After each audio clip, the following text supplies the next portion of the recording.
Sir జనరల్‌గా శ్రమ ఎక్కువ లేని కొందరు ఉద్యోగులుంటారు. ఇప్పుడు మాలాంటి వాళ్ళు ఎక్కువ సిస్టమ్ ముందు పని చేసేవాళ్ళు, లేకపోతే కూర్చున్న చోటే పని చేయాల్సొచ్చిన వాళ్ళు.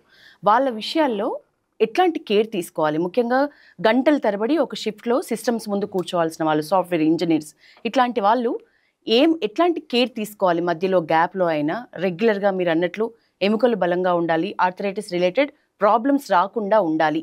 ముందు చూపుగా ఎట్లాంటి కేర్ తీసుకోవాలి? దీన్ని ఎర్గోనామిక్స్ అంటారండి. There is a study about మన పోస్చర్ గురించి కానీ అండ్ ఓకే. ఆల్ గురించి ఎర్గోనామిక్స్ అంటారు.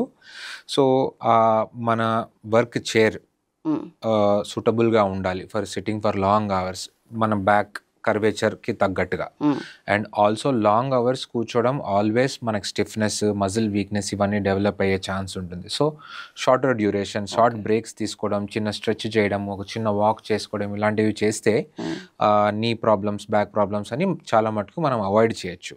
Definitely muscle weakness, osteoporosis, stiffness ఇవన్నీ డెవలప్ అవ్వకుండా డైలీ యాక్టివ్గా ఉండడం, అంటే జిమ్ ఆర్ ఎనీ యాక్టివిటీ ఏదో ఒక ఆఫ్టర్ side వర్క్ system. అయిపోయినాక ఒక 1 hour దానిపైన స్పెండ్ చేయడం important. Diet also very much plays a bigger role. ఊరికే కూర్చున్నప్పుడు ఫ్యాట్ అనేది అక్యుములేట్ అవుతుంది. మనము తిన్నదానికంటే స్పెండ్ చేసిన క్యాలరీస్ తగ్గిపోతాయి కాబట్టి దే గెట్ డిపాజిటెడ్ మన దాంట్లో. అలాంటప్పుడు ఒబెసిటీ అనే డిజీజ్ వస్తుంది. అలాంటి వాళ్ళకు కూడా చాలా ప్రాబ్లమ్స్ ఉంటాయి లైఫ్లో. So the amount of food మనం ఎన్ని క్యాలరీస్ తీసుకుంటామో దానికంటే ఎక్కువ స్పెండ్ చేయడానికి మనం ట్రై చేయాలి ఆల్వేస్. బ్యాక్ పెయిన్, నీ పెయిన్స్ ఇప్పుడు అన్నారు.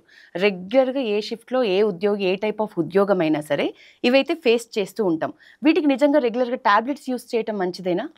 రెగ్యులర్గా యూస్ చేయడం ఏది కూడా మంచిది కాదండి. సో ఆ ట్యాబ్లెట్స్ నొప్పి వచ్చినప్పుడు వాడుకోవాలి. మనం టాలరెన్స్ ఏం పెంచుకోవట్లేదు ట్యాబ్లెట్స్ వాడకుండా, అలాగే పెయిన్ భరిస్తూ ఉంటే.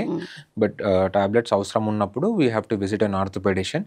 ఆయన ముందు ఏం వాడారు, ఏది ఇప్పుడు వాడితే సేఫ్ ఉన్నదని ఆయన డెఫినెట్గా ఆలోచించి కొత్త ట్యాబ్లెట్స్ పెడతారు. మన సెల్ఫ్ ట్రీట్మెంట్ కూడా డేంజరస్.